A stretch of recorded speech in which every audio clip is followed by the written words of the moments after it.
S25 Ultra versus the iPhone 17 Pro Max. Which one is better?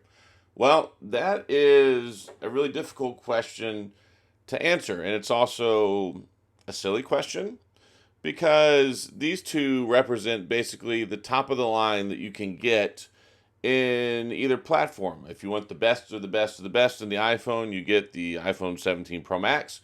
If you want arguably the best of the best of the best in Android, you get the S25 Ultra. Yes, I know we have the Pixel 10 Pro XL as well, but I think most people still consider this one the best. It's the Ultra. It's got the S Pen, it's got the 200 megapixel camera, it's got DeX, it's got all those other great things. So, really, when you take a look at the United States, the two top phones that everybody compete against each other is Samsung and Apple. So, here it is.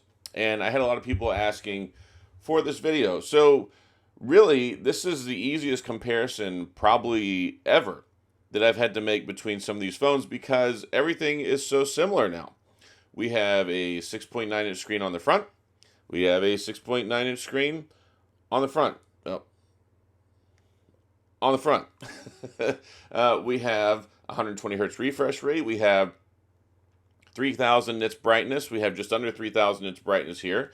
We have a 5,000 milliamp battery. We have just about a 5,000 milliamp battery. 12 gigs of RAM. 12 gigs of RAM.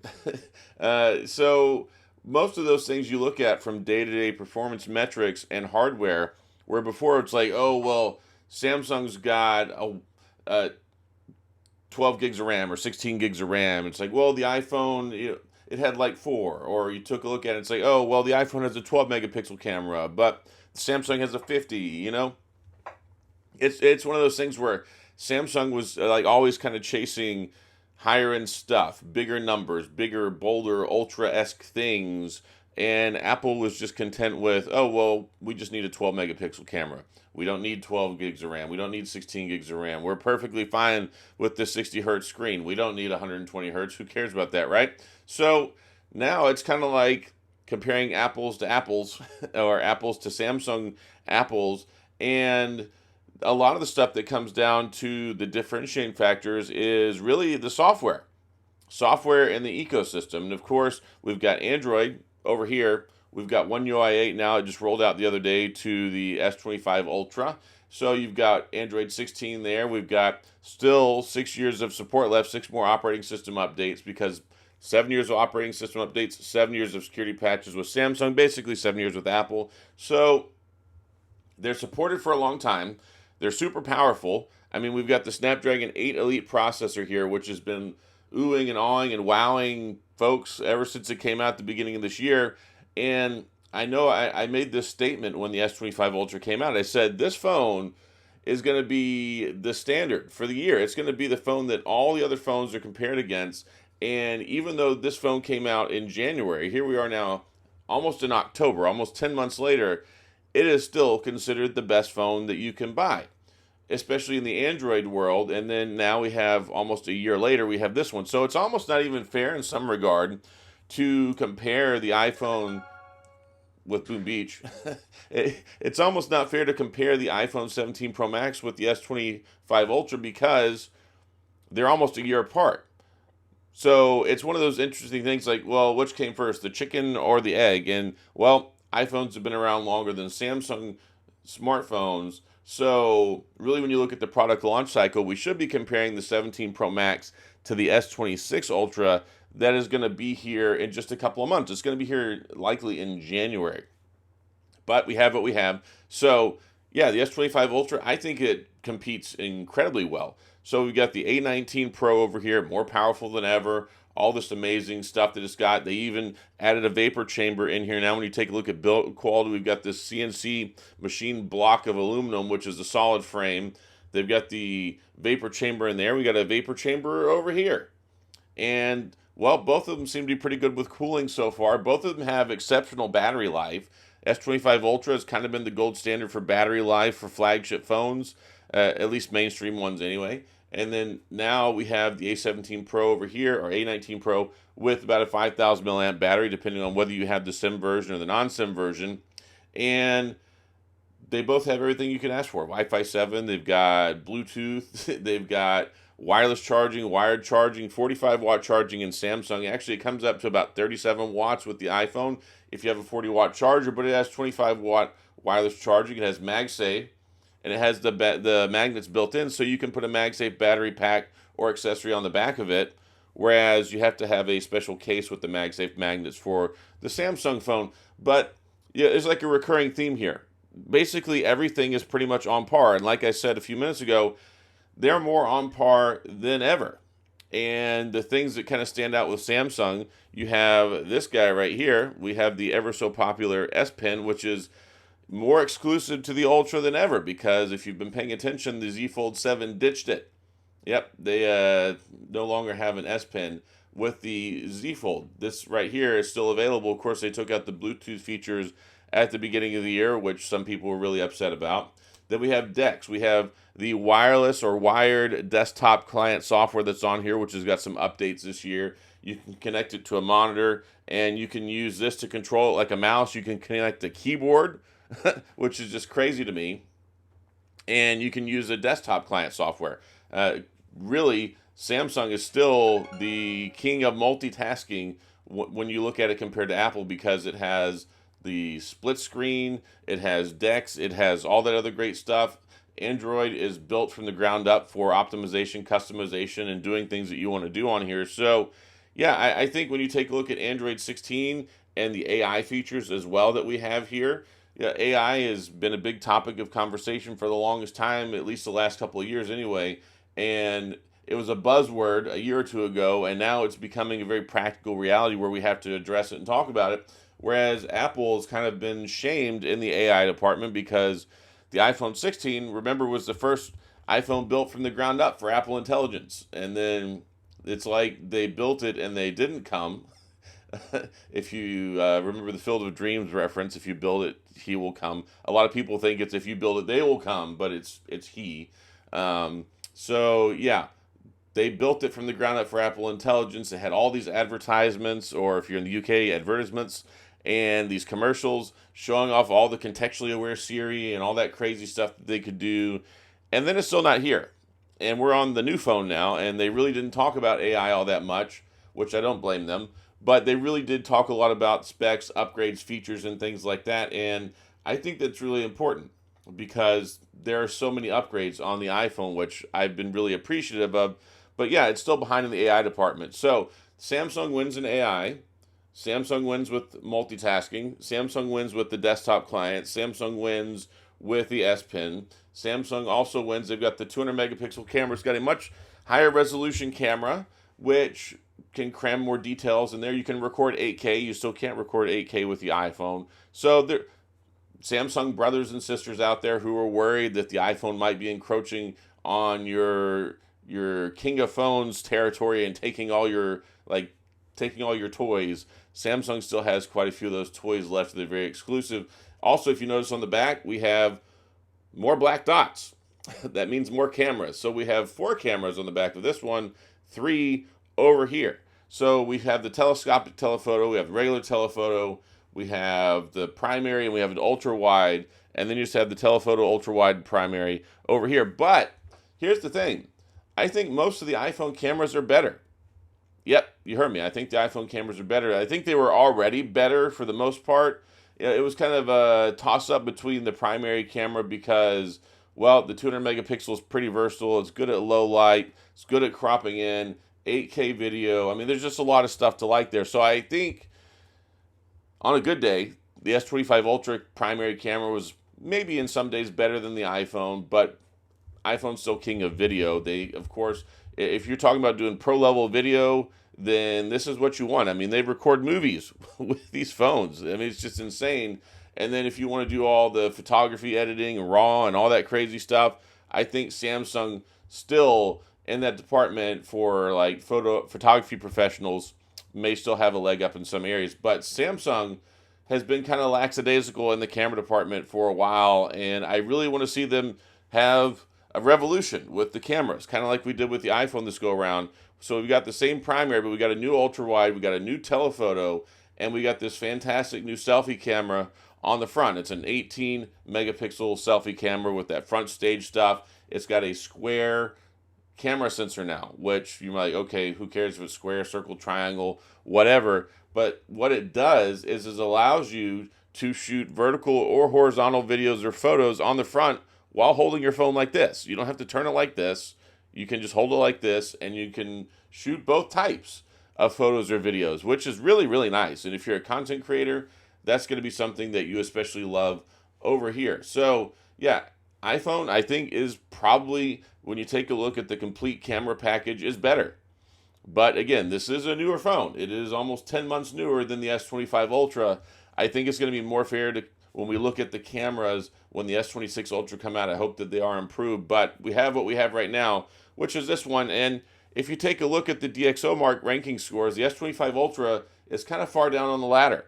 And a lot of that has to do with the fact that the cameras, they've been around the block for a little while. Samsung has been very settled in now with kind of like, hey, we'll just keep the same cameras for 3 or 4 years. And Apple, with the iPhone 16 Pro Max, I think some of their cameras were 2 or 3 years old. But yeah, when it comes to shooting video, when it comes to ProRes, whenever it comes to all the crazy video stuff, I mean, I record my videos with an iPhone for a reason, not just because I think it makes me look really good, which, I mean, it doesn't. I'm definitely not that great looking, but it's very versatile, and it's so great where it works with the ecosystem with, I use Final Cut Pro to edit my videos. I airdrop the sucker straight over to my MacBook, edit it, upload it, send it to YouTube, and I'm done. One-stop shop whenever it comes to the Apple ecosphere, and I really like that. But of course, I mean, you do have good video here. I think the microphones are better on the S25 Ultra. The speakers, I think, maybe kind of a toss-up. They sound great on both of these. Call quality is excellent on both of these. I want to touch on that briefly because people are like, I do always have someone that says, hey, it's a phone. How does it work from a phone perspective? Can you make good phone calls? Yes, they both have top-of-the-line modems, good signal, 5G, good wireless connection, all those great things. And iOS 26 and the new modem and everything in here, it seems to be doing a little bit better with handoff from Wi-Fi, which I had a problem with the iPhone 16 series. And so, yeah, there's that. So fundamentally, they're both amazing phones. They're both outstanding, fantastic, amazing phones. Ecosphere is a draw, right? It's something that draws people in. You've got the MacBooks, you got the iPads, you got the Apple Watch Ultra. We got the new Apple Watch Series 11, Apple Watch Ultra 3. We have all that great stuff. So if you like those things and you have those things, then you're probably more than likely going to want to get an iPhone. And there's nothing wrong with that because that ecosphere is the most built out, probably of anything ever that's existed on this planet, especially in the technology department. And they work pretty seamlessly. I mean, they have a hiccup here and there every once in a while, but being able to transfer your files over, the handoff between the earbuds going from like your phone to your iPad, your MacBook, and it just picks up when you start using the other one. AirPods Pro 3 are out now, which have even better noise cancellation now, which they already had fantastic noise cancellation. So, yeah, there's a lot to like there. There really is. And then Samsung's ecosphere is even better than ever, too. We got the Galaxy Books. We've got the tablets. I've got my Tab S11 Ultra, which I've got my full review coming out very, very soon on that one. The biggest tablet that you can get here in the US anyway, 14.6 inches. It is a massive tablet, and it works great, too. And you can, of course, connect with these, and you can send files back and forth and all that great stuff. The ecosphere has been better built out there than it ever has been. We've got the Galaxy Watch Ultra, Galaxy Buds, the Buds 3 Pro, absolutely love them. Very good earbuds. So you're not really at a loss anymore. And it's one of those things where it's like, hey, I want a Samsung, and I want a Samsung laptop, I want a Samsung tablet, I want a Samsung watch, I want Samsung earbuds. You can do it, and it's going to work great. I have all of them. They do work great together. And then you can do the same thing with the Apple. So it's one of those things where it really is, what do you want? I feel like that movie, The Notebook, and the dude's talking to the girl trying to figure out what she wants to do in their relationship or whatever. It's like, what do you want? And she's like, I don't know. It's like, what do you want? What do you want? Do you want an Android phone? Do you want Android stuff? Or do you want Apple stuff? And you really can't go wrong with either of them, especially now that we have RCS chat. So since that finally got pushed along, it got caught up and picked up, and it works so well. RCS is just like having iMessage almost. No longer Do you have to worry about not getting read receipts and having problems with group messages? And you can message back and forth easily with iMessage from your Android to your iPhone, and your friends send full videos, send full resolution pictures. Yeah, it's not like all the stuff back when it used to be you would send a text message and it would show up like this little itty bitty box and it was low resolution, or a tiny, tiny little grainy video that sucked really bad. So the gap is narrow than ever, more narrow than ever when it comes to satisfaction, when it comes to convenience, when it comes to communication, when it comes to performance.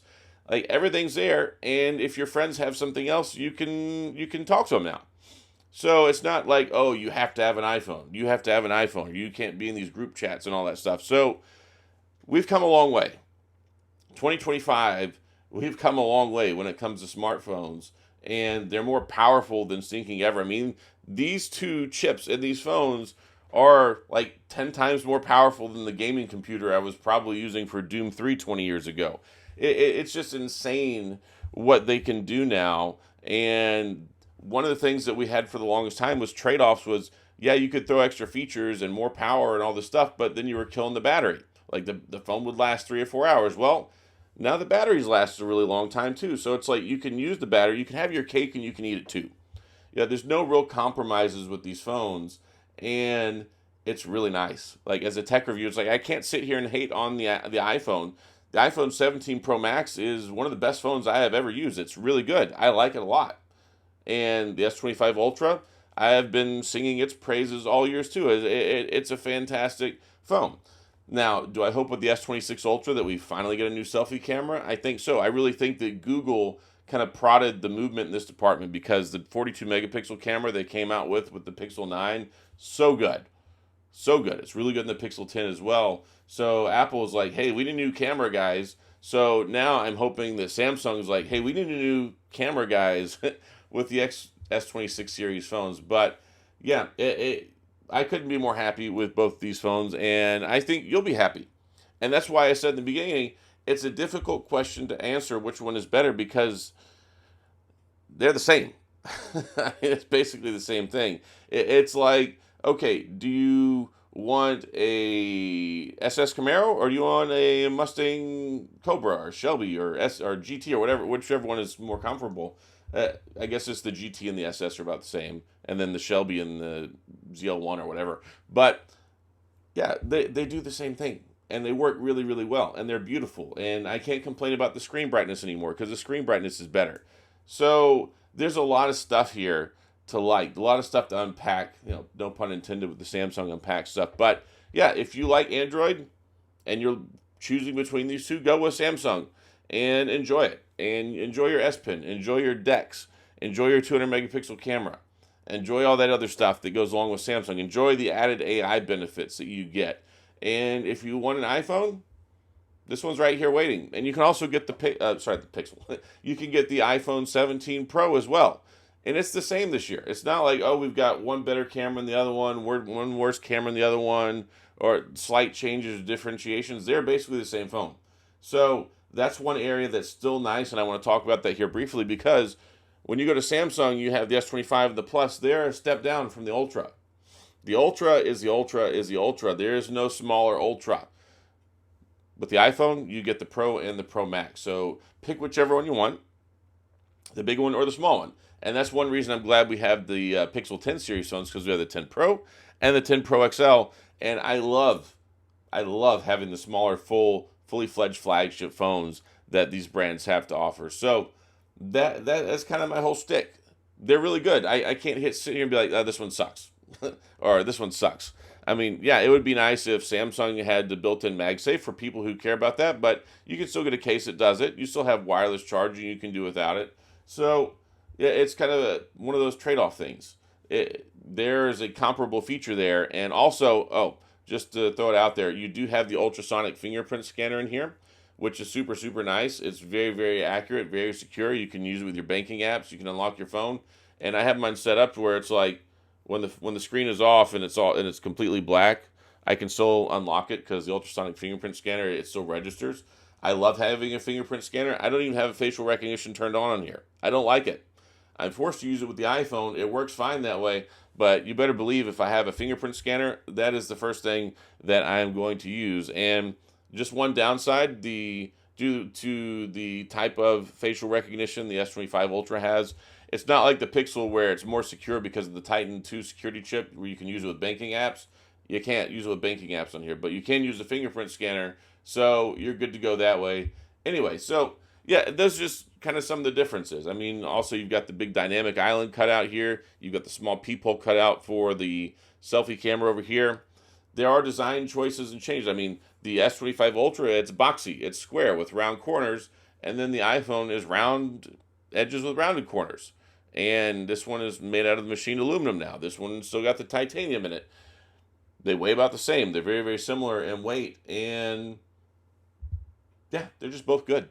Both very, very good phones. So hopefully this answered some of the questions that you guys and gals were asking me about. But yeah, can I sit here and say one's better than the other one? Not really. What makes it better is that it better suits your needs more than the other one, which is why you would go ahead and buy that one. Like if you need a truck, you don't go buy a Ford Mustang, you buy a truck, right? If you need something that's better, maybe a multitasking AI, and you want an S Pen, you want a writing utensil on here, you like some of the apps and stuff that are on Android, then go that route. If you want to shoot professional level video, you're going to go this route. So it's just which one suits your needs, which one does what you need it to do, because they both do basically the same thing so well, but in their own way. And that makes me happy because they're both great. So that's all I got. If you have any questions, comments, gripes, concerns, complaints, all that stuff, please, of course, go to the comment section. I'll do my best to get back with you. If you enjoyed the video, please hit the like and the subscribe button and the little notification bell if you want updates when new videos come out. And as always, thanks for being here. I appreciate you watching, and I'll see you guys next time.